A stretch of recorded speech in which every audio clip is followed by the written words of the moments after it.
Welcome back to the 2024 RideStats video series. In this video, we'll talk about management options that you have for your rides after the ride has been created and submitted to the schedule, but before the ride has actually taken place. So we'll start by going to Calendar and Rides and Schedule. And this is the screen that will show us all of the upcoming rides that we have scheduled that we are a ride leader for. You'll notice that anything that is highlighted in red and says scheduled is a ride that is waiting to be completed, whereas just normal scheduled here means it's a ride in the future that is waiting to be led. So we're going to go ahead and go into the TGIF Dinner Series ride and see what options we have available to us. This, by the way, is the screen in which we would come to update the ride if any changes needed to be made. Some changes could be updating the ride with GPS URL or possibly some information in the description.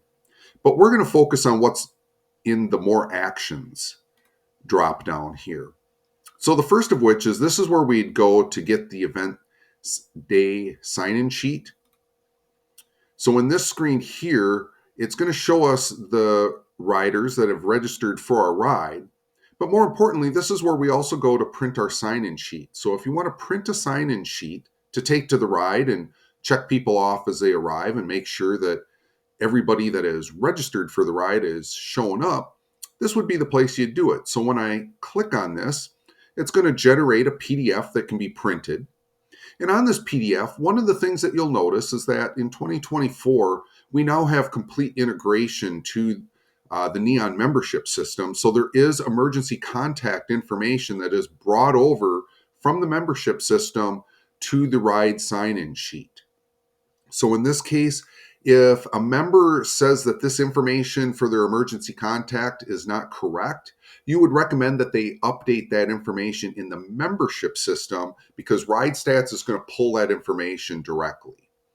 So from this PDF, I can go ahead and print it, take it to my ride, and I'm good to go. Also, in the More Actions, I can also send an email to participants in the ride. So people who have registered for the ride, when I select this, I can use this drop down and select any or all of the people that have registered for the ride.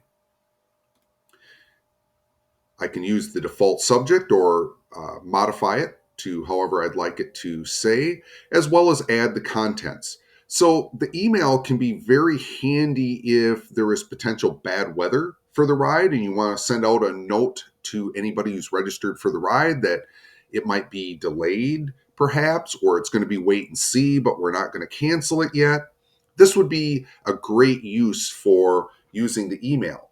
It could also be if you needed to make an emergency change to the ride with GPS URL and let people know that, hey, there's road construction. I needed to modify the route. Please make sure you go and download and put in a new URL. And remember, using the link here, this is where I can actually create a hyperlink so that when the person gets the email, they can actually click on that link from their phone as opposed to needing to cut and paste it to get to ride with GPS and download that new route. One caveat in sending emails is that if you have a large ride, particularly over 10 people, you might, I'm not saying it's required, but you might want to send it 10 people at a time.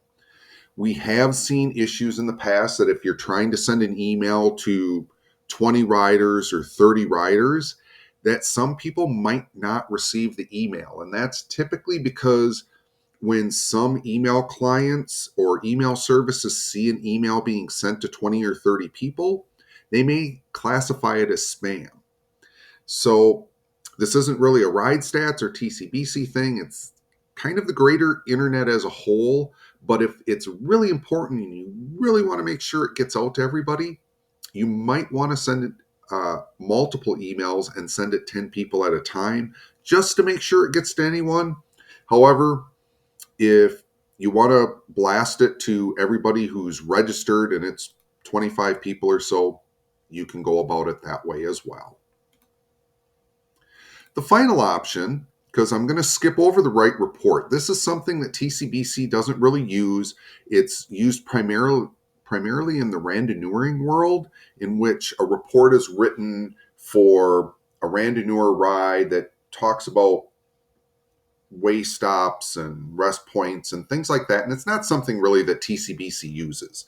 It is an option that's available, but as a ride leader for TCBC is something you don't need to really be worried about. So the final option I'll talk about is canceling the ride. Now this is canceling a ride before the ride is taking place. So you'll see that the only reason that's available in this drop down is canceled before event. Now, in the video talking about completing a ride, one of the options if you need to cancel that ride, there will be different reasons for canceling the ride available, such as weather or no riders showed up, things along those lines. But when we're canceling a ride before that ride's actually taking place, that's going to be your only option. You'd click on yes, and your ride would be canceled. In this case, I'm going to click on no. But just a note, if you are canceling your ride before the event, it is recommended that you also go to the TCBC forum and under rides canceled and rescheduled to put a post there as well, so that the greater TCBC community knows that the ride has been canceled. And it's just a backup way of making sure that we're communicating out the change in ride status. So that completes the video on management things that can be done prior to you leading your ride in RideStats.